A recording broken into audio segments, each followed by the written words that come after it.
有陣時啊，有啲行家有啲前列腺嘅問題啦，我都識一個，有啲有胃病啦，有啲成日都話胃痛啊，有啲食嘢落去冇耐，跟住又話肚痛啊。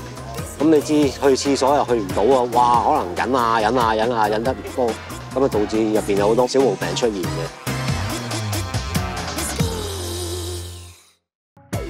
我係一個的士司機啦，我都揸咗成10幾20年㗎啦。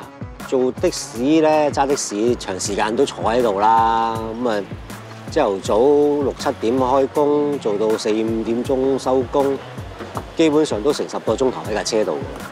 咁未揸車之前咧，個身體好 fit 㗎，哇有腹肌㗎，哇揸的士之後咧，可能運動係少啦，咁啊坐喺度坐得多啦。咁啊，導致有中央肥胖啊，有肚腩啊，咁啊，真係唔好睇啊！可能積存啲脂肪啊，咁啊，對身體可能有警號啊，咁啊，盡量希望可以減翻個肚腩啦。咁啊，同埋就手啊、肩膊嗰啲位又較為梗啲啦。咁坐得耐又係條腰骨又攰啦。咁呢啲嘢都係職業司機通常都有嘅事嚟㗎啦。有陣時坐下嘅時候。有陣時急，又想揾廁所，又難揾廁所喎。有陣時想去，又咁啱又有客，咁又要做啦。因為好多時候要忍尿忍得多，咁啊會導致有好多唔同嘅疾病啦。個腎又唔好啊，又可能有膀胱炎啊，所以其實都好多唔同嘅小毛病會出現嘅。仲有喺精神上方面咧，會較為繃緊啲嘅，要睇路面嘅情況啦，又要睇客啦。有乘客上車之後又要諗路啦，咁咪導致有少少精神緊張啊，有少少繃緊啲咯。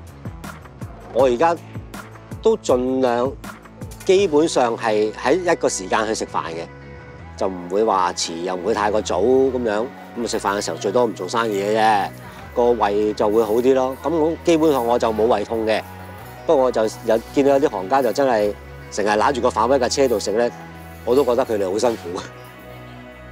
工作模式就好難改善到話嗰種繃緊嘅情況咯，咁就放鬆啲個心情啦，啲嘢隨遇而安啦。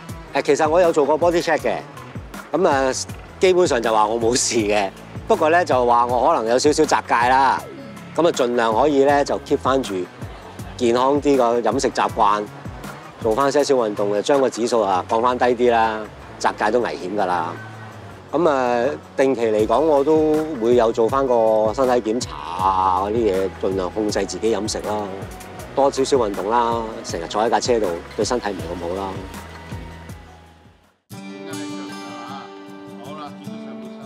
多啲時間放假嘅話，可以去行下山啊，周圍去下行下路啊，做下運動啊，拉下筋啊。